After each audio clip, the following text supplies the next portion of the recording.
또 개학이 늦어져서 많이 힘들죠. 마음껏 뛰어놀지도 못하고 피방도 못 가고 놀방도 못 가고 이런 시기에 자신의 몸과 마음을 훈련하고 단련하는 시간이 되면 좋겠습니다.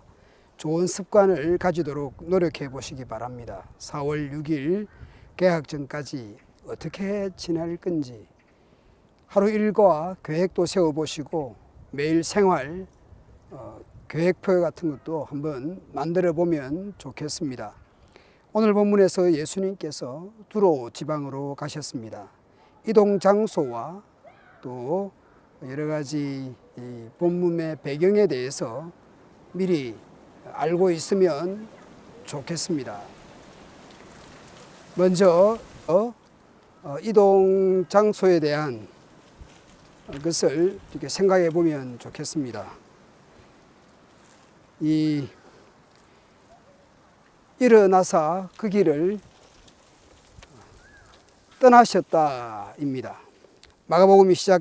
마가복음이 시간적 순서를 따라서 꼭 기록했다 생각할 수 없지만 내용의 흐름을 생각해서 거기는 떠나온 거기는 어디이겠습니까? 오늘 본문 앞서 7장 1절에 23절에서 유대인들은 이방인들과 구별되기 위해서 손 씻는 문제를 여러 가지 문제들을 내세웠습니다. 오랜 전통이었고 규칙이었습니다.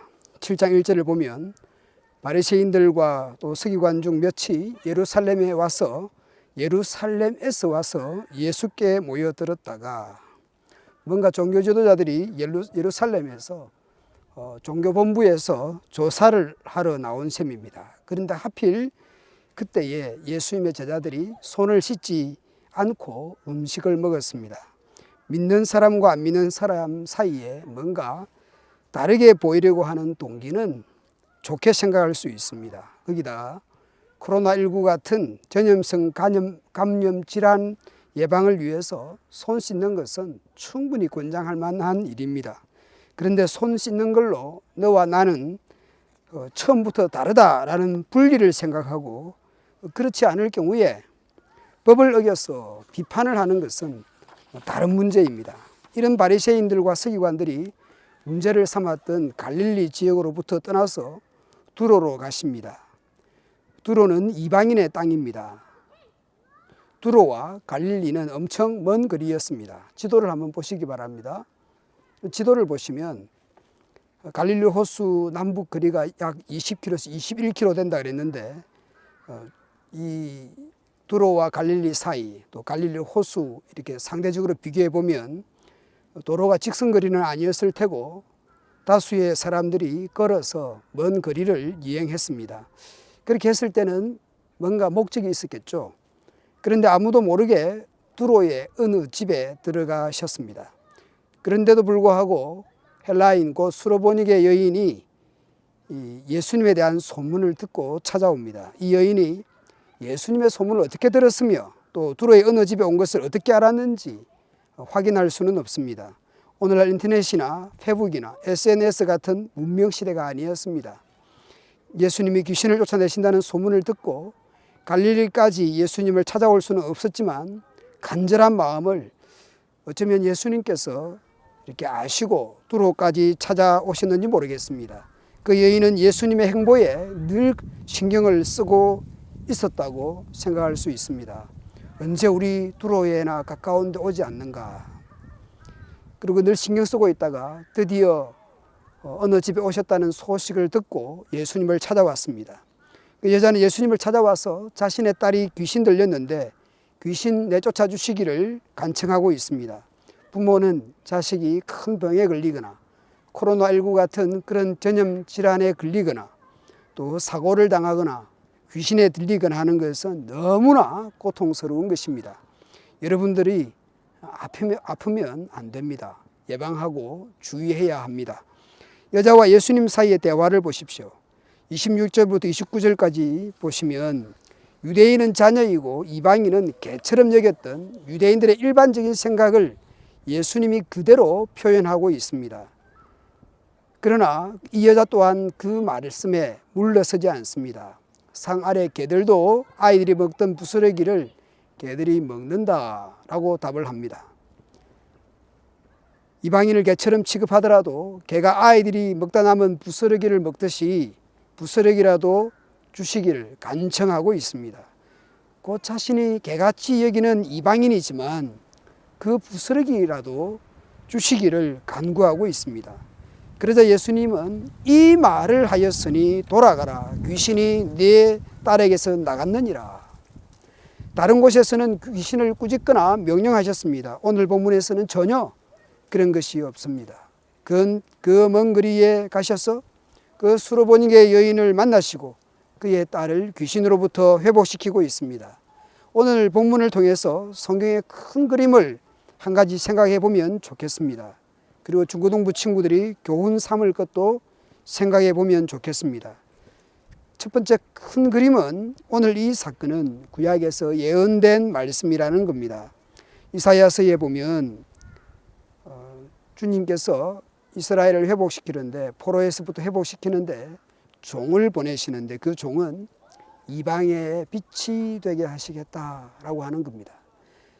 이방의 빛이 되게 하시겠다. 이 종교 지도자들은 유대인과 이방인들의 분리를 강조했지만 예수님은 아브라함 때부터 하나님이 말씀하셨던 천하 만민이 너로 말미암아 너의 자손으로 말미암아 복을 받게 될 것이다. 12장 18장에서 말씀하셨죠.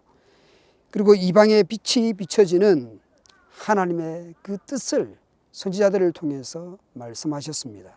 예수님께서 바로 그 빛이 빛 되심을 오늘 이 두로의 행보를 통해서 나타내시고 있습니다. 오늘 또한 본문에서 중고등부 친구들이 생각해 볼 것이 있습니다. 여자와 예수님의 대화에서 볼 수 있는데요. 예수님이 자녀로 먼저 배불리 먹게 할지니 자녀의 떡을 취하여 개들에게 던짐이 마땅하지 않다. 그러자 여자가 하는 말이 있습니다. 주여 옳소이다마는 예수님이 하신 말씀은 일반 유대인들이 하는 표현입니다. 그러나 듣는 상대방은 사실이든 아니든 기분 나쁠 수밖에 없습니다. 그러나 여자는 옳소이다. 옳소이다. 헬라어 성경에는 예, 그렇습니다. 예, 맞습니다. 어른이나 누가 먼저 말을 할 때에 여러분들이 먼저 예 하십시오. 예. 따라해 봅시다. 예. 어른이 부르면 여러분 이 예라고 답을 해야 됩니다. 저도 이런 훈련이 잘 안 돼 있어요. 저도 이런 말하는 거라든지 이런 습관이 좋은 편이 아닙니다. 이 말하는 것뿐 아니라 글을 쓰거나 인터넷에 댓글을 쓰거나 할 때에 여러분은 저보다 더욱 훌륭한 습관을 가지면 좋겠습니다. 부모님이 부르면 왜요? 보다는 예라고 하면 좋겠어요. 이건 중요한 습관입니다. 부모가 뭐라고 말씀을 하면 그게 아니고요 라기보다는 예, 맞습니다. 예, 맞습니다. 엄마가 옳습니다. 예, 아버지 말씀이 옳습니다. 예, 맞습니다. 그렇게 먼저 말씀을, 대답을, 반응을 하십시오. 예수님께서 그 여자의 딸을 붙들고 있던 귀신이 나갔다고 말씀합니다.